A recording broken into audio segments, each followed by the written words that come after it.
It's a beautiful day out here at the Land Conservation Fund's Sangamon River Corridor Preserve. I'm Master Naturalist Chandler Womack. I'm at the Bruce Hannon Levee Trail, looking around for wild foods that might be found in not-so-wild places such as around your home. Come with me, let's see what we can find.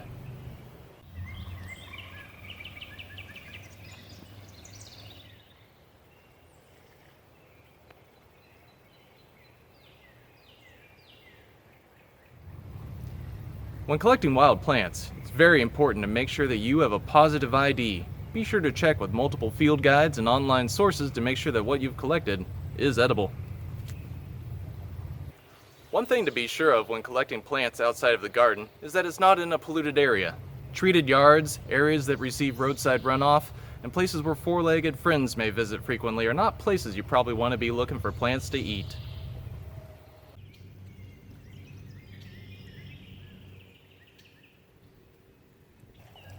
The first plant we're going to look at today is hated and despised by lawn owners.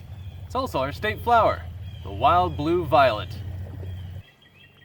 Violets are identifiable by their signature purple-violet color, and also their heart-shaped, toothed, scalloped-edged leaves.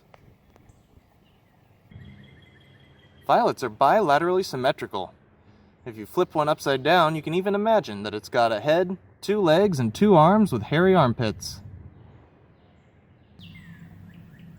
Violet leaves can take on a few forms, to more of a rounded scalloped edge type, to a more pointed and toothed one like this. Violets have 2 main edible parts, the flowers and the leaves. Violet flowers can be collected and make an attractive garnish to a wild salad. You can also use them to fancy up drinks by filling an ice cube tray halfway up with water, letting that freeze, dropping in a flower and filling it up the rest of the way, and adding them to your favorite beverage after it's frozen. Violets send out foliage in both spring and fall. You can use these leaves either as a cooked vegetable or in salads. If collecting for a salad, choose leaves that are newly emerged, and any leaves can be used when cooking. When collecting leaves for either a salad or a cooked vegetable, it's good to remove the leaf stem, as it tends to be a little stringy. The violets can also be used to make a tea, to help with sore throats and clear up congestion. Violets contain a chemical called rutin, which helps strengthen capillaries. It's also high in vitamin A and vitamin C, 4.5 times that of oranges. So if you've got some quarantine scurvy, look no further than the violet.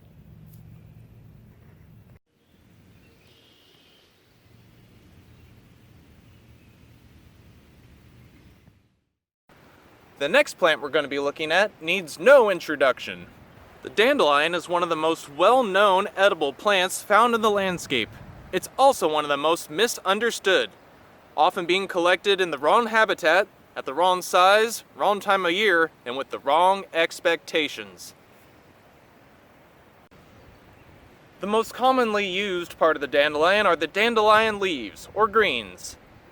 These grow in a basal rosette that the flower stems emerge from the center of.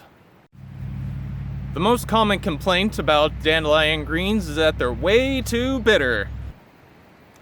The bitterness in dandelions comes from exposure to sun, slow growth due to inadequate moisture, and soil and nutrient availability.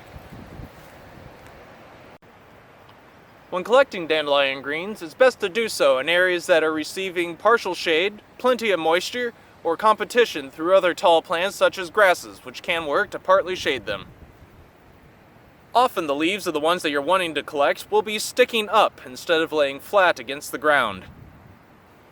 One important consideration when collecting greens is that the leaves, where cut, will exude a milky sap. Manage this by putting them into your bag facing the same direction. That way they don't get the milky sap all over themselves. Upon getting them home, throw them in some cold water for 5 minutes to help add crispness to them before using them in something like a salad. If planning to use the dandelion greens fresh, it's best to use them as only 1/3 to 1/10 of the amount of foliage in the salad. Also, to help manage the bitterness, Use dressings with oil or combine with flavors like sour, sweet, or salt and umami, such as balsamic vinaigrettes. When boiling dandelion greens, boil in a large pot with plenty of water for 4 to 8 minutes, taste testing throughout until desired bitterness is reached. Bitterness is a natural component of dandelions, best tackled by collecting at the appropriate seasons. The best time to collect dandelion greens is in the spring when they're first coming up and growing vigorously. Also, they send up leaves in fall.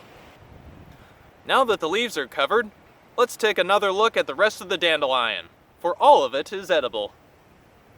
The flowers resemble other members of the sunflower family they belong to, and consist of 150 to 200 ray florets. The flower is the most attractive and one of the most palatable parts of the dandelion, which can be eaten. Surrounding the base of the flowers are green bracts. When collecting, these should be removed from them as soon as possible, as it will cause them to continue to develop and toughen up. The petals can be used for soups and for fritters, or added fresh to salads to liven up the appearances. Before the flower opens, young buds and stems can be collected. They can be pickled and used as capers, or tossed into a salad for some extra flavoring. Collect the stems of dandelions from newly opened flowers and from unopened flower buds. The young green stems can then be boiled in a large pot of water for 10 minutes and used as a vegetable noodle. The area where the flowering stalks and leaves all converge is a vegetable called the crown. This can be used in salads or cooked as a vegetable. It also can have the leaf stems pulled away to reveal the inner core, often called the heart. When utilizing this part, it's best to remove flowering stalks taller than 1 inch. To collect the crown, slice at the bottom of the root and leave only enough to hold it all together. The last part we're going to look at is the root. It's often said, eat the young, roast the old. Dandelion is a perennial, and it's best to eat the first year roots that have been growing in soft soil, such as found in gardens and crop fields. Take the young roots collected in either spring or fall and slice thinly crossways and cook them as you would normally other parts of the dandelion. Older roots can be used as a coffee substitute. After cleaning, slice into similar sizes and roast in an oven at 225 until the exteriors are brown and will snap easily. Grind this up and use 1 to 2 teaspoons in a cup of boiling water for 3 minutes, then pour through a coffee filter and enjoy.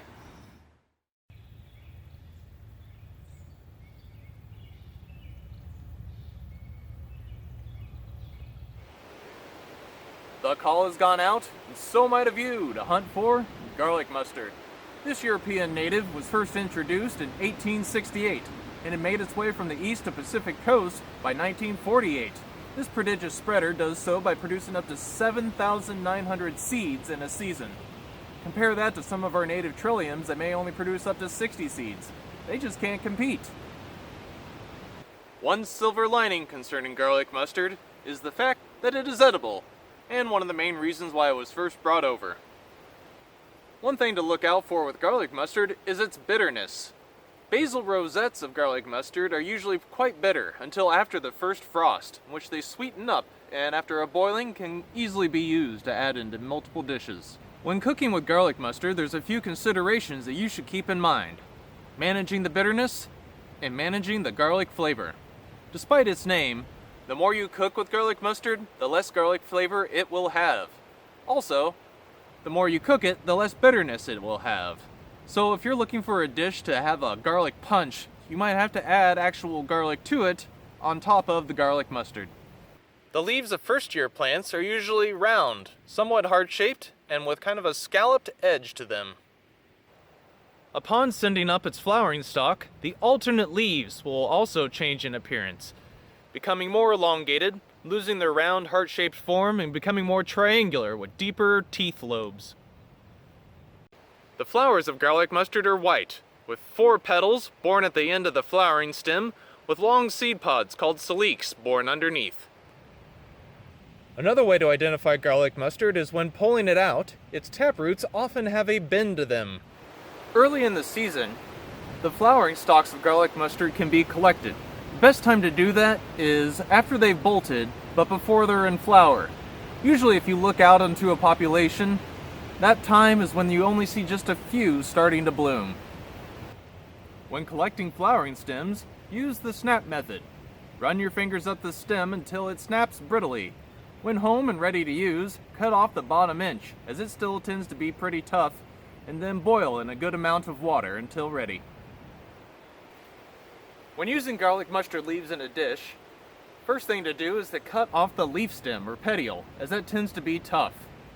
When using garlic mustard leaves fresh, such as in a salad, only use as a small portion of the entire dish, as this flavor can be overpowering. Another great reason to remove garlic mustard from the environment is its health benefits. It's really a superfood, being higher in fiber, beta-carotene, vitamin C and E, and zinc than spinach, broccoli leaves, collard greens, turnip greens, kale, and domesticated mustards. It's also high in omega-3 fatty acids, calcium, iron, and manganese. The roots of first-year fall plants and pre-bolting spring plants can be used to make a horseradish substitute. I hope this season you're able to get out and pull some garlic mustard to help the local wildlife and maybe add something to your dinner plate.